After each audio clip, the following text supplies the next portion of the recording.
जय Shri Radhe ji. Welcome to Rang astro. आपने कई दफ़े सुना होगा कि हमें अपनी मंजिल नहीं मिली अब तक। देखो, ज़िंदगी में मंजिल जैसा कुछ होता ही नहीं, ठीक है।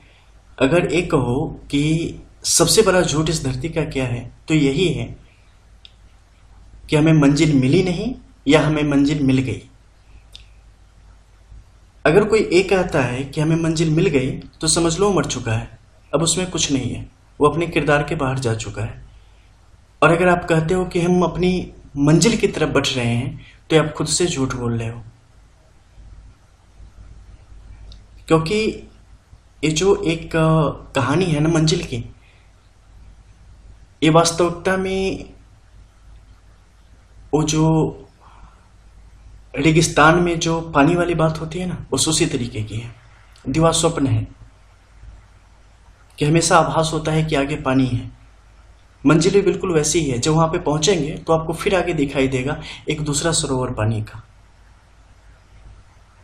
जिंदगी में बस रास्ते होते हैं, मंजिल ना कभी थी ना कभी होगी। रास्ते सही से निकल जाए ना, समझो मंजिल मिल गई। कौन सी मंजिल? पूर्णता की। पता, जब एक बच्चा जन्म लेता है ना तो एक खाली कैनवास की तरह होता है, ठीक है। कैनवास कैसा भी हो सकता है, बहुत सारे लोगों का बहुत अच्छा होता है, बिल्कुल सादा ऊपर से नीचे तक बिल्कुल स्क्वायर कटिंग एक तरीके की। कुछ लोगों का बहुत फटा उठा हो सकता है। कैसे? अगर हम एस्ट्रोलॉजी के थ्रू देख रहे हैं चीज़ों को, तो आपके जन्म जन्मांतर के कर्म, आपके जो वर्तमान कुल में जो उनके चरित्र हुए और जो आपका माहौल होए, उसके अनुरूप आपका कैनवास मान लो बहुत क्लियर हो, फटा हो, कुछ लगा हो उस पर, बहुत छोटा हो, कुछ भी हो सकता है। लेकिन आपके जो कर्म होते हैं ना, वही उसके रंग होते हैं। आपके हाथ में होता है, चाहे जैसा रंग भर लो अपने कैनवास में, चाहे जैसे रंग दो अपनी जिंदगी को। ऊपर वाला जो है ना, कुदरत जो है ना, वो किसी के साथ गलत नहीं करता। आपने जो कमाया वही आपको देगा। आपने अगर रंग कमाया है तो आपको रंग ही देगा, मिट्टी नहीं देगा आपको। और अगर आपने बेहतर प्यार कमाया है, आपने रस कमाया है, आपने प्रेम कमाया है, तो रंग भी उस कैनवास पे वैसे ही उतरेगा और आपकी जिंदगी वही दिखेगी आपको। अब चॉइस इज योर्स। या तो जिंदगी में रंग भर लो या कर दो उसे भंग। बहुत सारे लोगों को देखते होगे, ठीक है, हमेशा उन्हें ऊपर वाले से या जो परम शक्ति है, परम तत्व है, एक शिकायत होती है कि हमें तो कुछ मिला ही नहीं, हमें तो बस स्ट्रगल मिला है, मिला तो फलाने वाले को, जबकि वो उसे डिजर्व भी नहीं करता।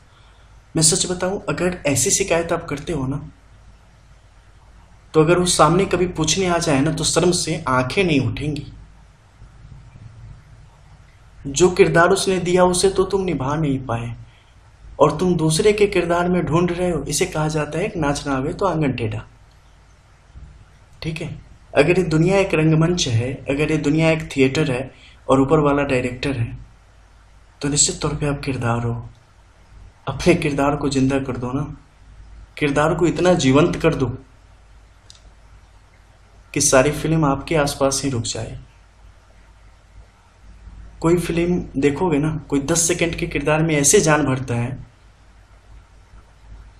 कि 2 घंटे जो नजर आता है ना उसकी चर्चा नहीं होती और 10 सेकंड वाला पूरी महफिल लूट के ले जाता है। ये तो आपके ऊपर है। आपने छोटे से कैनवास पे कितनी सुंदर आकृति खींची है और वहीं किसी ने बड़े से कैनवास पे क्या क्या कर दिया है। आप अपने बस किरदार को जियो, ठीक है, किरदार को 100% दे दो। बिकॉज कुछ नहीं मिलना, अकेले आए हो अकेले जाओगे। बस जीवन में रस ले आओ, जीवन में रंग ले आओ, उसे भर दो और जी लो, ठीक है। एक अच्छा फल अगर मान लो बहुत सड़ी गली टोकरी में रखा हुआ हो, फिर भी लोग उसे लेना पसंद करेंगे, वहीं एक बहुत अच्छी पैकिंग में सड़ा हुआ कोई आइटम रखा हो तो कौन लेना चाहेगा। तो ये कभी मत सोचना कि मैं किस सोसाइटी से आता हूँ, कहाँ से आता हूँ, मेरी पैदाइश कैसी है, या मैं बहुत छोटे लेवल का हूँ। भैया नहीं, इंडिविजुअल लेवल पर सब छोटे हैं और सब बड़े हैं, किसी के साथ कुछ एक्स्ट्रा बेनिफिट है ही नहीं। ये बस कहने सुनने की बात है और आपके देखने का और आपके नजरिए का फर्क है, ठीक है। सब वैसे ही अकेला है।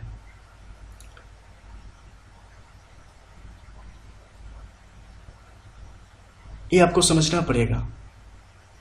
जब आप समझ जाओगे ना कि इस थिएटर में मैं एक कलाकार हूं बस, और मुझे अपने रोल को जी लेना है, आप सच में जिंदगी जी लोगे और उतना कुछ पालोगे जितना हमेशा फ्रंट को लीड करने वाला नहीं पा पाएगा। ऊपर वाला डायरेक्टर सब देख रहा है कि कौन जी रहा है अपनी चीजों को। एक बार जी को तो देखो, अगली बार लीड रोल में आप ही रहोगे। बहुत आसान है जिंदगी, ठीक है, बस समझने का फर्क है। अपने कैनवास को ना अभी भी बहुत सारे रंग बचे हैं, उसे क्या करो, सही रंग भरना शुरू कर दो। सही रंग भरने के लिए क्या होगा, रंग मिलेंगे कहां से, सही कर्मों से। सही कर्म कब होंगे, जब वास्तविकता समझोगे, रियलिटी जानोगे, हो क्या, क्यों हो, कैसे हो। फिर से choice is yours. Welcome to Rang Astro, Kanak Rang and रंग माधव ग्रुप। अभी हम इस पाम को एनालाइज करेंगे और जानेंगे इनके बारे में बहुत कुछ। सबसे पहले इनका सवाल था, एक लेडी की पाम है और काफ़ी ऑनेस्ट लेडी। सबसे पहले इनकी जो मणिबंध की रेखा है उसे हम देखेंगे। मणिबंध की रेखाओं में देखो, शुरुआत से अगर हम देखेंगे तो चंद्र के इस क्षेत्र से निकल के आई है बाहर की तरफ, ठीक है, लेकिन मध्य के क्षेत्र में आके यहाँ पर यवलाकृति हो गई है। यानी कि रेखाएं देखो, गौर से देखोगे यहाँ पे डबल लाइन्स है, ठीक है। डबल लाइन्स काफ़ी दूरी तक जा रही है। जब भी ऐसी कोई सिचुएशन आती है, ये आपके लाइफ में भटक जाने की एक स्थिति को स्पष्ट तौर पे दिखाने का काम करती है, ठीक है। तो इसमें क्या करना है आपने कि जब भी ऐसी स्थिति आती है आपके जीवन में, ये आपको भटकाव की तरफ ले जाती है, बहुत सारे गलत फैसले की तरफ ले जाती हैं, परिस्थितियां आपके अनुकूल नहीं चलती होती। बिकॉज सीधी सी बात है ना कि अगर आपकी तबीयत नासाज रहेगी तो उसका असर पूरे जीवन पर पड़ेगा।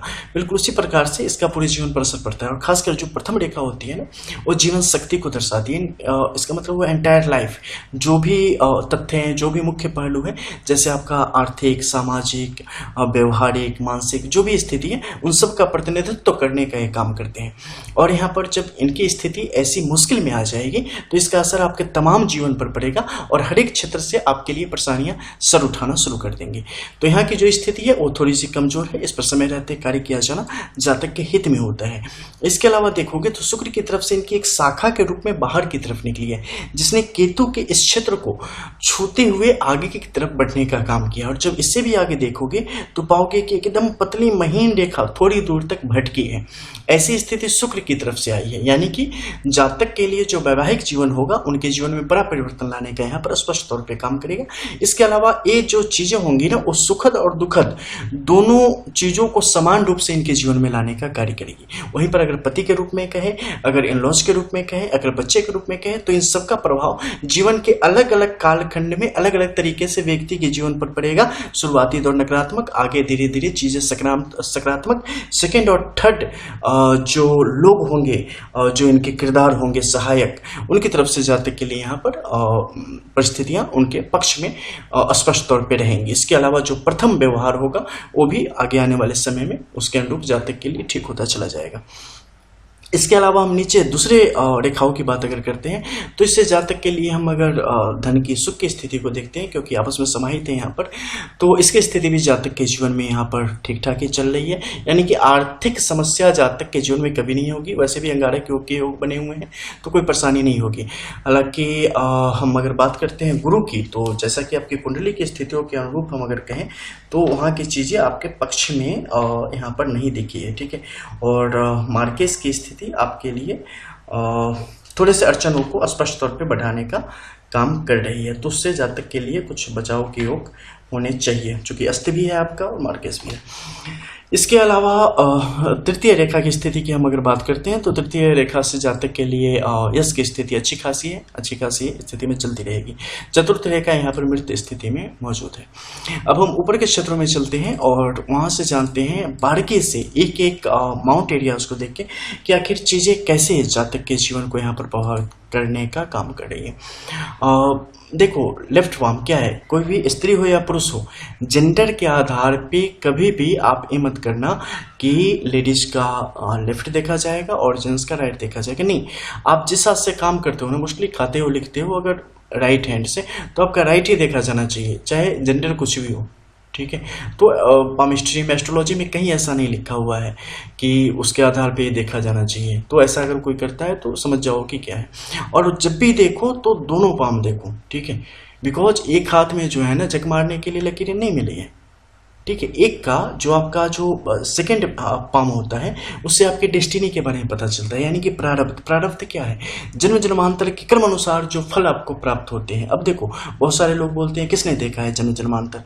देखो, जन्म जन्मांतर वैसे ही है जैसे एक सुबह और एक रात्रि है।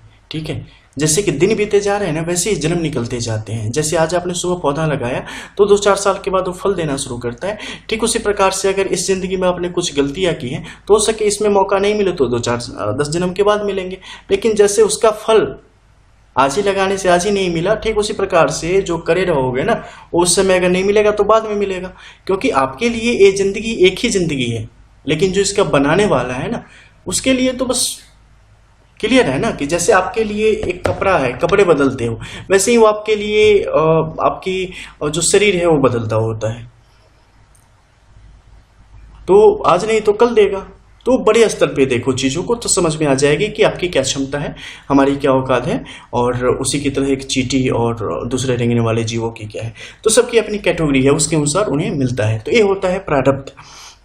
और प्रारब्ध के अधीन ही किसी व्यक्ति का जन्म किसी कुल में अच्छे या बुरे और अलग अलग तरीके से होता है। धनवान, गुणवान और आध्यात्मिक घर में या क्रूर घर में या डाकू के यहाँ या साधु के यहाँ, इसी तरीके से आप जन्म के जो जन्म जन्मांतर के कर्म होते हैं ना, उसी के अनुरूप आपको अलॉट होता है। जैसे कैडर होता है ना कि हाँ चलो इन्होंने अच्छे नंबर लाए तो इन्हें फलाना कैडर, उनके थोड़े कम आए तो फलाना कैडर। बिल्कुल सारे सिस्टम वही है, समझोगे तो एकदम क्लियर हो जाएगा कि क्या है कहानी।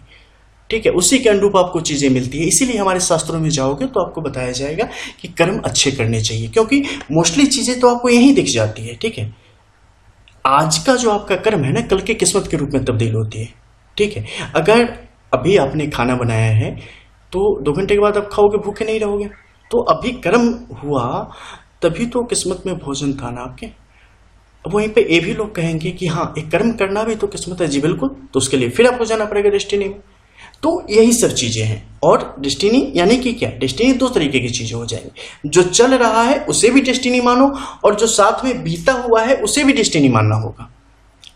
इसके सूक्ष्मता में जाओगे ना तो पता चलेगा चीजें बिल्कुल क्लियर है, एकदम स्पष्ट है, लेकिन हम देखना ही नहीं चाहते। हम अंधे बन जाते हैं कि नहीं, हमें क्रिजाल का लेंस चाहिए तो हम देखेंगे, नहीं मिलेगा ना। अब लोग बैठ के ताकते रहो। तो अब यहाँ पे क्या है कि हम बात कर रहे हैं जुपिटर की। जुपिटर पे देखो यहाँ पे क्या है, अब बेस की अगर बात करते हैं तो बेस इनका स्ट्रांग है। कैसे स्ट्रांग है? क्योंकि जो है ना वो ऐसा नहीं है कि इन्फ्लामेशन हो चुकी है, सूजन होके उठ खड़ी हुई है, नहीं, जो है स्टेबल है और पूरी पुष्टता के साथ यहाँ पर मौजूद है। इसके अलावा इसके ऊपर जो आपके क्रॉस के चिन्ह है वो भी लाइन्स काफी सुंदर है। नीचे से आ रही जो आध्यात्मिक विचारों से संबंधित जो जातक के हृदय का जो ज्ञान है उसे स्पष्ट करने का कार्य कर रहा है, वो भी काफी सुंदर है। अब बाहर के क्षेत्र में देखेंगे तो यहां से आप पाएंगे कि जातक के अंदर जो कुछ खास महत्वाकांक्षाएं हैं वो जोर मार रही है। ठीक है, इससे क्या होता है कि हमें कुछ पाने की लालसा उठ खड़ी होती है कि नहीं, हमें फलाने भी चाहिए, हमें भौतिक सुविधाएं चाहिए, हमें ये नाम चाहिए, हमें ये डिग्री चाहिए, हमें ये पद पोजीशन वगैरह सब चीजें चाहिए, इसके लिए हम कुछ करेंगे। तो यहाँ पर गुरु जातक के पक्ष में काम करने की सोच रहा है, लेकिन हमेशा तो करेगा नहीं। जैसे आप हमेशा स्वस्थ नहीं होते, उसी तरीके से प्लैनेट्स भी हमेशा आपके पक्ष में नहीं होते। कई दफे चीजें बुरी भी हो जाती हैं। कैसे बुरी हो जाती हैं? जैसे हम कुछ अटर पटर खा लेते हैं तो हमारे लिए प्रॉब्लम हो जाती है। उसी प्रकार हमारे कर्म जब कुछ गलत हो जाते हैं तो उसके अनुरूप जो उसके ग्रह होते हैं उचित, उनके व्यवहार में परिवर्तन आ जाता है और उसके अनुरूप आपके जीवन में उसका असर पड़ने लगता है। सिंपल। तो ऐसी ही चीजें यहाँ पे आ रही हैं। तो महत्वाकांक्षा बढ़ रही है, मंगल की बैंड बज रखी है, ठीक है। तो यहाँ पे सुधारने की तरफ बढ़ना चाहिए। तो हमें ये नहीं करना है कि बुखार छुड़ा लेना है, बुखार हुआ क्यों इस पे काम करना है, ठीक है। वो तो चलो हमने वो एंटीबायोटिक्स ले ली, हमने पैरासीटामोल ले लिया वगैरह हमने खा लिया, लेकिन बुखार तो फिर भी लग जाएगा ना जब तक इस पे काम नहीं करोगे। जब तक जो परेशानी की जड़ है जब उसे नहीं क्लियर करेंगे तब तक तो चीजें बार बार क्या होगा, पौधों का क्या होता है, किनारे से टहनियां काट दोगे सीधा, फिर कुछ दिन बाद निकल आएंगे। तो नेचर है बस, वो ऐसा ही समझ लो, नेचुरल है। तो यहाँ पे जो चीजें हैं ना वो इसी प्रकार से आगे की तरफ बढ़ रही है। अब महत्वाकांक्षा में क्या है, यहाँ पे बल मिल नहीं रहा है, तो क्या होगा, सिर्फ अंदर ही अंदर आप भड़केंगे, चाहेंगे बहुत कुछ को प्राप्त करना, लेकिन उसके लायक जो फ्यूल है वो मिलेगा नहीं, ठीक है। जैसे नए किसी ड्राइवर को पकड़ा दो, डर अंदर हो रहा है तो खूब एक्सीलेटर लेगा, ठीक है, लेकिन गाड़ी बढ़ ही नहीं रही है, बढ़ ही नहीं रही है, लिए जा रहे हैं, लगे तो ऐसे कि जैसे यहाँ से सीधे करेंगे लंका जाके ही गिरेंगे, लेकिन मतलब अब क्या हम कहें, दो डेग आगे नहीं बढ़ी, अब यहीं पे अंतोगत हो गए फुस। तो बस एक कहानी यहाँ पे आ रही, इस पे काम करना जातक के लिए बेहतर होता है, ठीक है। अब देखो यहाँ पे आ गई, हम सैटर्न की बात करते हैं। सैटर्न का क्या है सिचुएशन, त्रिशूल थोड़ी आड़ी टेढ़ी हो गई। कई दफे होता है ना कि मतलब होश में उतने हैं नहीं, तो पता नहीं हमारे अंग वस्त्र कहाँ चले गए, हमारी चीजें कहाँ इधर से उधर ढुलमुल हो गई, तो ऐसी चीजें यहाँ पर काम कर रही है। यानी कि जीवन में कहीं ना कहीं परिस्थितियों पर जो पकड़ है वो कमजोर है, और उसके प्रति जो जातक के अंदर एक जबरदस्त अभिलाषा होनी चाहिए, कामना होनी चाहिए, उसमें कहीं ना कहीं कर्म में वो चीजें नहीं दिख रही हैं, ठीक है। मानसिक स्तर पर दिख रही है, सोच के स्तर पर दिख रही है कि हम आसमान में छेद कर ही देंगे, लेकिन जब बात आ रही है कैसे करेंगे, तो ठीक है हम आते हैं कुछ देर में तो इस पे बात करेंगे, ठीक है। तो ये चीजें ठीक नहीं है। तो यहाँ पे क्या होनी चाहिए कि आपको हर तरीके से उसके प्रति जो समर्पण है ना वो दिखाना पड़ेगा, अन्यथा यहाँ पर जो इसका लचीलापन है वो बेहतर नहीं है। आपने एक पूछा था जॉब के लिए, देखो आपके जॉब के लिए अगर हम बात करें तो 2022 फरवरी से वैसे भी राहु का खत्म है, आपका आ जाएगा गुरु का, लेकिन मार्केट स्थिति ये आपके पक्ष में नहीं है। वहां पर आपके लिए कुछ स्वास्थ्य संबंधी भी विकार है, शारीरिक विकार के भी योग हैं, लेकिन उसके कुछ क्षण बाद ही अनंतर दशा में कुछ योग हैं जिसके संबंध में आपसे हम बात करेंगे।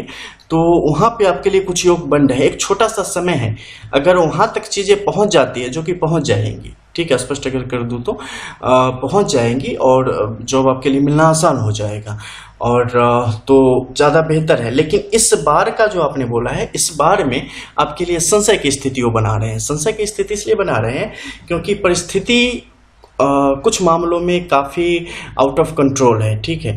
तो बस ऐसा ही समझ लो कि मतलब बुखार है ना तो उतर नहीं रहा है, तो थोड़ा कुछ और टेस्ट करने पड़ेंगे, उसके उपरांत मान लो कि डिजीज पकड़ में आ गई तो फिर उसे फिक्स कर देंगे। तो ऐसा ही है यहाँ पे, ठीक है। कुछ चीज़ें अभी और इसमें है जिसका विश्लेषण अभी प्रोसीड करेंगे, आगे बढ़ेंगे, और उसके बाद ये चीज़ें आप तक पहुँच जाएंगे इसके रिजल्ट्स। लेकिन अभी तक जो चीज़ें दिख रही हैं वो आपके लिए पॉजिटिव हैं, और मोर देन 99.98% आपको ये सफलता दे रही है, ठीक है। अब हम बात करते हैं आपके सूर्य के क्षेत्र की। तो यहाँ की जो बात है इसमें थोड़े से योग बन रहे हैं दूसरे, ठीक है, ग्रहण जैसे योग बन रहे हैं, और इन ग्रहण का योग बनना आपके हक में नहीं है। ग्रहण का क्या काम है, आपको मतलब पूरे वो जो कहते हैं ना कि टावर पे चढ़ा देना और उसके बाद कहना कि भैया अब तो कुछ हो नहीं पाएगा, चलो नीचे उतर जाओ, ठीक है, अब बंद हो गई है, बत्ती गुल हो गई या कुछ हो गया, तो पॉइंट पे ले जाके और वहां से धोखा देके गिरा देना। तो ऐसे योग बनाने का यहाँ पे स्पष्ट तौर पे काम करें। आप तो ऑलरेडी सर्विसेज में रह चुकी हैं और काफ़ी गवर्नमेंट ट्रेनिंग आपकी हो चुकी है, तो ये चीज़ें आपकी आगे जारी रहेंगी। लेकिन इस दोष का जो उपाय है, इस बुखार का जो मेडिसिन है, वो आपके लिए यहाँ पर अत्यंत आवश्यक है, ठीक है। तो इस पर काम होना चाहिए। दूसरा बात आपके करते हैं सूर्य और बुध के मध्य के क्षेत्र में जो क्रॉस का सिंबल है ये आपके पक्ष में नहीं है। इसका होने का क्या मतलब बताऊँ, अपमान की योग को ये बढ़ाने का काम कर रहा है, ठीक है। और वो भी कैसे, अपनी ही बातों के द्वारा अपने ही जाल में फंस के। तो आपको बोलने से पहले काफी सोचना है, ठीक है। मतलब जैसे होता है ना कि बड़ा सा बिल्डिंग बनवा रहे हैं, तो जितना ऊपर है कम से कम उसका आधा का आधा भी नीचे तो जाएगा ना, तो जितना नीचे रहेगा उसका बेस जितना स्ट्रांग रहेगा, आगे चीजें उतनी बेहतर जाएगी। तो बोलो अगर 2 वर्ड ना तो 6-7 वर्ड सोच लिया करो, ठीक है। तो उसके बाद क्या होगा, जो बोलोगे उसमें वजन रहेगा, तो आपके हक में रहेगा। इसके अलावा बुध की स्थिति अगर हम देखते हैं तो एकेडमिक जो आपके लिए परिस्थितियां हैं वो आपके पक्ष में है और बेहतर है। मैरिज लाइफ को थोड़ा और ध्यान दो, ठीक है। क्योंकि यहाँ पर चीज़ें जो है ना बड़े नाजुक दौर में हैं और अभी धीरे धीरे इसे संभालना है, ठीक है। जैसे एक छोटा सा बच्चा जन्म लेता है ना, तो बड़े तरीके से उसे पालना पोसना पड़ता है। पता नहीं इधर हाथ न लग जाए, सर न लग जाए, कुछ हो न जाए। धीरे धीरे धीरे धीरे जैसे उसकी बॉडी थोड़ी सी ठोस होती जाती है, स्ट्रांग होता जाता है, फिर बंदा खुद ही सब कर लेता है। तो कई दफ़े ना चीज़ें काफ़ी नाजुक मोड़ पे पहुंच जाती है, तो हमारा काम होता है उन चीज़ों को उस समय बड़े ही तरीके से, लाड़ प्यार से, उस समय माँ बन जाओ, पुरुष हो स्त्री हो कुछ भी हो। जब प्यारी चीज़ें कुछ खोने की बात आ जाए ना, तो उस समय सब कुछ एक तरफ रख दो, अपने अंदर ममता पैदा कर लो और माँ बन जाओ। बस चाहे कोई भी रिश्ता हो, पति का हो, पत्नी का हो, बेटे का हो, ससुर का हो, सास का, कोई भी हो, बस उस समय एक माँ के रूप में सोचना शुरू कर दो और सामने वाले को पुत्र के रूप में देखना शुरू कर दो, ठीक है। परिस्थितियाँ आसान हो जाएंगी, उन चीज़ों को आप कंट्रोल कर लोगे।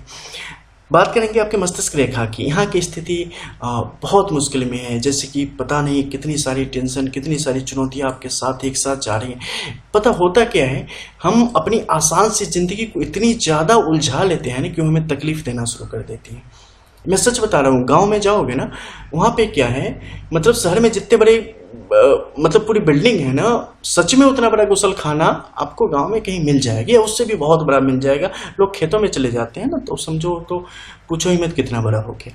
तो ऐसा भी है, या अगर नॉर्मल घर में भी है तो बहुत बड़ा बड़ा एरिया है। अब क्या है, वहाँ की ज़िंदगी छोड़ के लोग चले जाते हैं, शहर की तरफ भागते चले जाते हैं। अब शहर में क्या है, शहर में आप जाओगे, जितना कमाओगे ना, शहर का वही हाल है जो समंदर का है, ठीक है।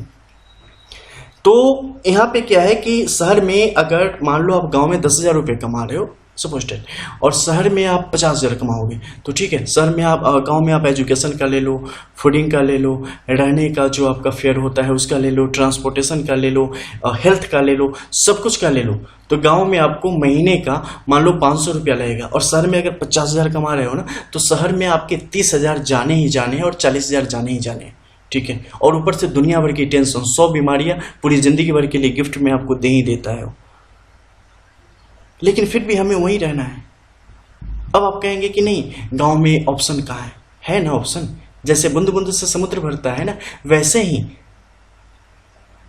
वहां पे भी ना चीजों को अगर आप सकारात्मक देखना शुरू करोगे ना, सब कुछ नजर आने लगेगा। 2-4 लोग जैसे ही रुकेंगे ना, सामने वाला भी सोचेगा कि नहीं, सामने वाला तो ही रह के बढ़िया जिंदगी गुजार रहा है, हम क्यों नहीं गुजार सकते। रुको तो सही, सब भाग क्यों रहे हो भीड़ के पीछे।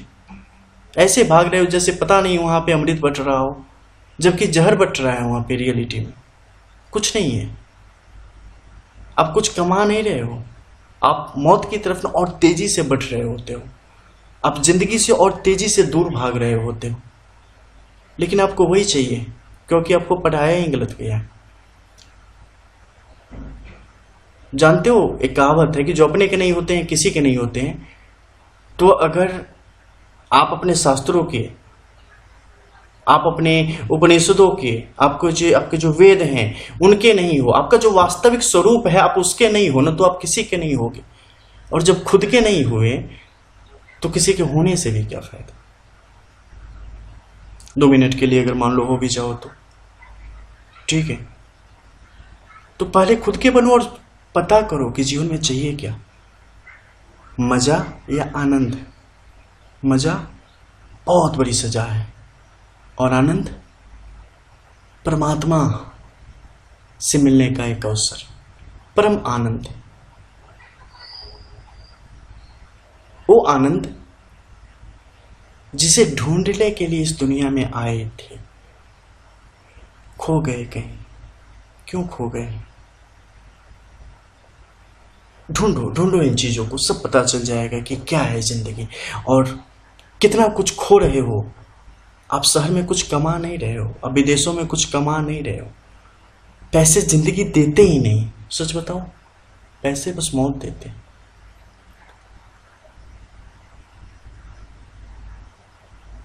ढूंढो, हर एक चीज की भूख जब हद से ज्यादा बढ़ जाए ना, तो काल हो जाता है। बस वही काल है। अब जीवन रेखा की देखो, जीवन रेखा की स्थिति यहाँ पे कैसी चल पड़ी है। शुरुआत से ही परिस्थितियां काफी बेकाबू है। मध्य के क्षेत्र में मंगल की रेखाओं को अगर देखते हैं, उनकी स्थिति जातक के पक्ष में नहीं है और ये परेशानियों को घरेलू स्तर पर अत्यधिक बढ़ाने का काम करती है और उसका सीधा प्रभाव आपके सोचने समझने की जो क्षमता है उस पर स्पष्ट तौर से आता है। और ये क्षमता प्रभावित जब आपकी होगी, जैसे कि मान लो बहुत सारा काम कर रहे हो, रात को नींद नहीं आ रही हो, तो चौथे दिन निश्चित तौर पे किसी साइकियाट्रिस्ट के पास आपका नंबर लगा होगा और आप सोच रहे होगे कि पता नहीं कौन सी दवाई मिलेगी, पता नहीं क्या कहेंगे, ट्यूमर हो गया है या क्या हो गया, पता नहीं डॉक्टर अच्छे हैं या नहीं। अगल बगल में किसी को देखोगे तो वाह, आप ही से पूछ रहा होगा कि भैया और सब बताओ, तो लगेगा कि फालतू कौन सा गलत काम किया कि यहाँ चले हैं। उसमें भी उस डॉक्टर के पास जाओगे तो लगेगा कि सर्वप्रथम पागल यही है, बाकी बाद में है, हम तो बहुत अच्छे हैं इससे। ठीक है, तो ऐसी चीजें भी होती हैं। चलो जय राधे। फिर चलो देखते हैं यहाँ पे आपके शुक्र की स्थिति। शुक्र की स्थिति यहाँ पे आपकी डावाडोल है, कमजोर है, लेकिन बहुत अच्छी है। ये आपके मन मस्तिष्क को एक हद तक रखने में सफल होती है। आगे आने वाले समय में विदेश यात्रा के आपके एक अच्छे खासे योग बन रहे हैं, जिसका लुत्फ आप निश्चित तौर पर उठाना चाहेंगे छोटे से पीरियड के लिए। इसके अलावा जो व्यवसायिक गतिविधियों में किसी प्रकार से भी शामिल होने की योग नहीं है। राहु ने यहाँ पे आपकी अच्छी खासी खातिरदारी करके आपके लिए चुनौतियों को और भी ज्यादा मुश्किल करके आपके समक्ष पेश किया है, जिससे आप अभी तक लड़ रही थी। हालांकि अभी निष्प्राण हो चुके हैं, तो अब आगे ज़्यादा सोचने की बात नहीं है। जॉब के लिए तैयार रहें। बस एक लास्ट आपको अभी और मैं 2 दिन में उसकी रिपोर्ट मैं आपको सबमिट कर दूंगा। देन आपके लिए चीज़ें बस वही होंगी जो बताई जाएंगी। इसके अलावा आपने पूछा था एक संतान के लिए। देखो अभी संतान का सोचना भी मत, बिकॉज अभी आप करते हैं तो मिसकैरेज गर्भपात हो जाएगा, या जो बच्चा होगा उसमें कुछ विकार के साथ बच्चा उत्पन्न होगा। ठीक है, तो अभी इसके बारे में बिल्कुल भी नहीं सोचना है। कोई भी कितना भी दबाव आता है तो उससे आप दूर रखिए खुद को। ठीक है, और सिर्फ जॉब के लिए कंसंट्रेट करिए। एकेडमिक जो आपकी चीज़ें हैं उसे बढ़ाने की तरफ आप बढ़े, वही आपके पक्ष में यहाँ पे रहने वाला है। इसके अलावा बाहर बहुत ज़्यादा घूमने उमने की अभी ज़्यादा ज़रूरत नहीं है। ठीक है, क्योंकि वो आपको नुकसान पहुंचाने की स्थिति में है। शारीरिक तौर पे आपको तोड़ने फोड़ने का काम करने वाला है, तो थोड़ा वाहन वगैरह से बच के सावधानी के साथ आगे बढ़ना आपके हित में रहेगा। अगर घूमने फिरने जाने का मन है तो थोड़ा आ जाओ कहीं हिल स्टेशन से घूम फिर के। ठीक है, कोरोना वोरोना होगा नहीं आपको, फिलहाल चीज़ें आपके पक्ष में हैं। ठीक है, लेकिन मास्क लगा लेना, नहीं तो लोग बोलेंगे उसने बोला। तो अब क्या है कि फिलहाल जो आपके कर्म हैं यहाँ पे सही दिशा की तरफ अब बढ़ रहे हैं, सकारात्मक रूप से चीज़ों को दर्शा रहे हैं, तो इसे लेके बढ़ो, ऐसे ही लेके बढ़ो और चीज़ों को पालो। बस मैं यही कहूँगा। 0.2% जो चीज़ें आपके विपक्ष में हैं वो सिर्फ इसके कारण, क्योंकि गुरु यहाँ पर थोड़ा नॉन प्रेडिक्टेबल जैसे आप कह सकते हैं सिचुएशन में है। वो थोड़ा सा क्या है कि चेंजिंग में चल रहे हैं। ठीक है, तो जैसे कि ट्रांजिट में जब कोई चीज़ें होती हैं तो थोड़ा सा ये होता है कि आने के बाद पता नहीं वो कौन सा मूड दिखाएंगे। हालांकि जहाँ से निकले हैं वहाँ से कुछ खास अच्छे मूड में नहीं थे, तो अब यहाँ पे स्वागत उनकी इतनी बेहतरीन करनी है कि रास्ते की सारी प्रॉब्लम भूल जाए। तो स्वागत रूपी जो रेमेडीज हैं वो आपको हम बताएंगे, वो करना आपके यहाँ पर हित में होगा। ठीक है, बाकी जो अभी 2022 जून के बाद तो वैसे भी चीज़ें ठीक हैं, कोई ज़्यादा परेशानी है नहीं। छोटी मोटी चीज़ें तो ज़िंदगी में लगी रहती है और लगी रहने भी चाहिए, तो बस वो लगी रहेंगी। मैरिज लाइफ में थोड़ा सा बस कुछ पर्सनल चीज़ें हैं, मैं आपको एक कर दूंगा, उस पर थोड़ा सा ध्यान देना, बाकी ठीक रहेगा। और हाँ, हेल्थ पे अभी बहुत ज़्यादा ध्यान दो। ठीक है, उसका विकार आ रहा है, साथ ही आपके जो माता पिता हैं उनके जीवन पर भी कुछ बादल मंडरा रहे हैं काले, तो उस पर भी थोड़ा सा ध्यान दे के रहना है। यहाँ पर जो आपकी भाग्य रेखा है बीच में जो यौलाकृति हो गई है, ये एक तरीके से कोड की तरह होता है, घाव की तरह होता है। ठीक है, इसके घाव को भरना भी आपके लिए अत्यंत आवश्यक है, ताकि इसका जो दुष्प्रभाव अब तक आपके जीवन को प्राप्त हुआ है अस्थायित्व के रूप में, उससे आपको मुक्ति यहाँ पर मिल सके। ठीक है, मध्य के क्षेत्र में जो क्रॉस है ये आपके जीवन में समय समय पर आने वाले आपके कर्म रूपी भविष्य में जो किस्मत होती है वही के रूप में, अड़चन के रूप में यहाँ पर विद्यमान है। ठीक है, तो इसमें से कई सारी निष्प्रभावी हो चुकी है। ऑलमोस्ट अगर कहें तो लगभग 60 से 65% निष्प्रभावी हो चुके हैं। ये बिल्कुल निष्प्रभावी है। नीचे वाला देखो, लाइन लगा देता हूँ, इसका काम खत्म हो गया है, इसका काम खत्म हो गया है, ये निष्प्रभावी हो गया है, ये पूरा यहाँ का सर्किट जो है ना सब उड़ गया है, यानी कि ये अब कोई आपके लिए बुरा नहीं कर रहा है, ये सब बुरा ऑलरेडी कर चुके हैं। ठीक है, हाँ, ये अभी आपका एक्टिव है, जो कि आपके गवर्नमेंट जॉब के लिए काफ़ी अच्छे योगों का निर्माण कर रहा है।